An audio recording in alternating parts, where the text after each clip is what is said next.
La France est-elle sécurisée pour les Jeux Olympiques?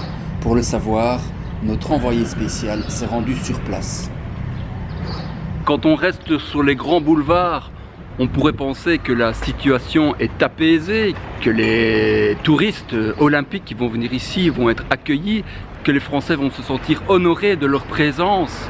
Mais quand on fait quelques pas en dehors des boulevards, on trouve un amoncellement de détritus et une grève qui se prépare. Et on trouve une conception du touriste olympique toute différente.